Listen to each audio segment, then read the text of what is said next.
Hi everyone, the Rubber Mold Man here with video number 2 on how to make your own concrete statuary using latex rubber and fiberglass molds such as this one right here.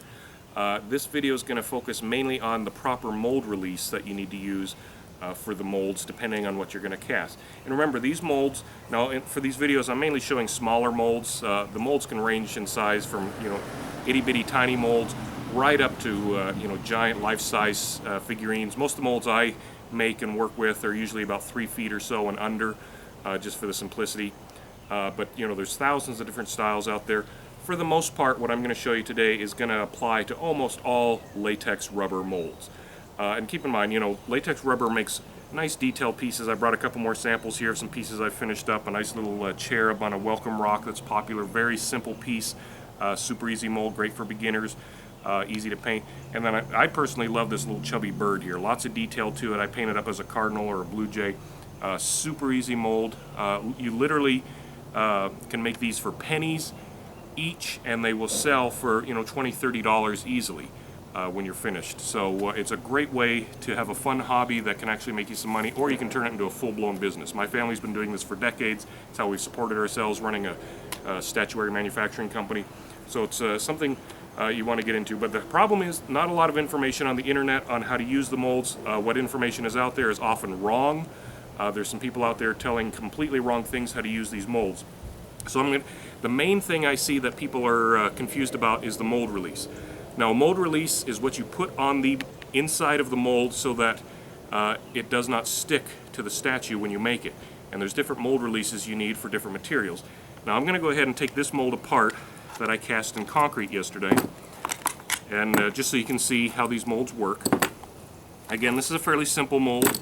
It's a 2-piece fiberglass shell here that holds the rubber insert of the mold. I'm going to try to be careful here because there's not a very strong table I'm on. This is the actual mold here itself, this rubber liner, and that's what gives the detail to the piece. This actually makes kind of a cartoony looking hedgehog that's real cute. So the rubber itself, like a big stretchy rubber band, you just take it and I'm going to lift it up here just to get some grip, and you just kind of roll it up and peel it off your finished piece.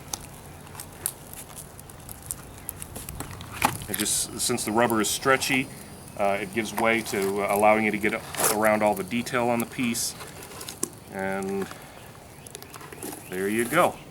There is your concrete hedgehog piece, unpainted of course. That's how it comes out of the mold. Very nice, lots of good detail to it for being a cartoony guy here. This guy is absolutely adorable when he's painted up, by the way. But the main reason I wanted to show you that is for this, the mold itself. Now here's the interior of the rubber mold. It's turned inside out since I just peeled it off. It is now ready to get started for the next time I'm going to cast it. Now, the two main materials people use to cast their statuary with latex rubber molds are plaster and cement mixtures. Now, plaster is super easy to do. It's just a powder that you add water to. It makes it like a thick milk consistency. You pour it in the mold, and it'll harden within an hour. Bad thing about plaster, it will not last outside the way concrete will. I mean, you can put them outside after they're cured, but after a few rainstorms, you're going to notice the plaster start to deteriorate. So plaster is more for indoors. Concrete is what people like for outdoors, and it can last for decades. But they both work. It just depends what you're going to use. If you're going to cast in plaster, you do need a mold release, but it's very simple. You just take this right here, and you just douse it with water. Just regular water, get it wet, turn it back the way it's supposed to go. If you put water in it, you probably want to let it sit for a couple minutes to let the excess water drain out. Put it back in its fiberglass shell, clamp it or bolt it together, and you're ready to pour your plaster in. Super easy. Now, if you're going to cast in concrete or some sort of cement mixture, there's a different mold release you need to use because water will not be enough of a mold release. Concrete will adhere to the rubber if you don't use a proper mold release. Now, one of the main misconceptions I see out there is people using things like liquid soap or cooking spray or Vaseline on the inside of these latex rubber molds as a mold release. Those will, over time, destroy your mold, and your investment will be garbage at that point. There's only one proven mold release to use on latex rubber if you're going to be casting in concrete. And that is a mixture of castor oil diluted with rubbing alcohol. And when I say castor oil, I'm talking about the plant-based oil that you can find at Walgreens or health food stores that you can actually eat, not Castrol motor oil. There's been some confusion of people that when I tell them castor oil, they go to the store and buy motor oil under the Castrol brand. That will destroy your mold. Petroleum products will destroy latex rubber. You want castor oil, which I just brought a little sample. It's just kind of a dark little oil. It's very safe. Like I said, you can eat it. It's an old remedy for, you know, upset stomachs and that. You can get it at Walgreens. That comes in little jars, and that's fine because you need very little of it. The point of castor oil is that you're going to dilute it in rubbing alcohol. This is just plain rubbing alcohol that you can get at Walmart or any other store. It comes in containers about this size. And here's about the mixture I use. For about 1.5 to 2 teaspoons of castor oil, I will dilute it in about 16 fluid ounces of rubbing alcohol. So like a bottle this size is 32 ounces. Approximately half this bottle to 1.5 teaspoons, up to 2 teaspoons of castor oil in 16 fluid ounces of rubbing alcohol. So it's extremely diluted. And then all you do is you put it in like a spray bottle like this, and then you just kind of mix it up each time you're going to use it. And then in a spray bottle like that, you would just, in a mold like this, you probably want to turn it back inside out to make sure you're getting it coated all over.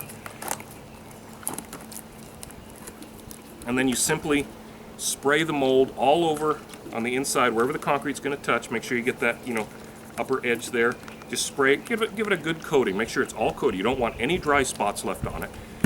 You know, it should be dripping off. Remember, it's rubbing alcohol and castor oil. It's not going to hurt you. It's actually kind of cooling if it gets on you. It's not a mess at all. Just get it on there, and it's going to coat the rubber. The castor oil will just very little absorb into the rubber, which is fine because that keeps the rubber soft over time.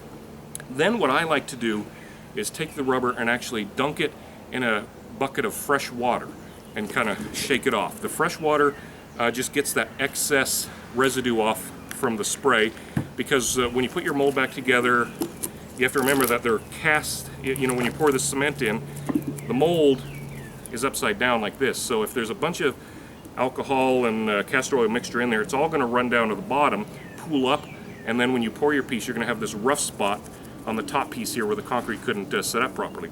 So by dousing it in the water like that, letting it sit like this to drain for just a couple minutes, putting your mold back together, which very simple. You have this fiberglass shell here for the style mold.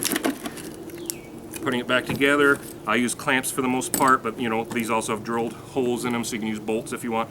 You put it back together after it's drained for a couple minutes, and you're ready to pour your cement in it. That's all it takes to make these molds ready. Now my next video, I'm actually going to go over the proper cement mixture that I like. There's, you know, all sorts of different variations to it, but I'll show you a simple, easy mix to use to actually get this kind of product. But that's the main thing. I just wanted to make it clear on the mold release when using concrete to cast in, it is castor oil, rubbing alcohol.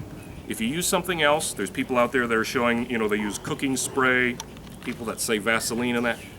Don't believe them. I can't believe people are actually putting that information out there. I've been in this business my entire life. My family started it in 1970. We've made tens of thousands of molds. We used to manufacture concrete statuary on a huge scale.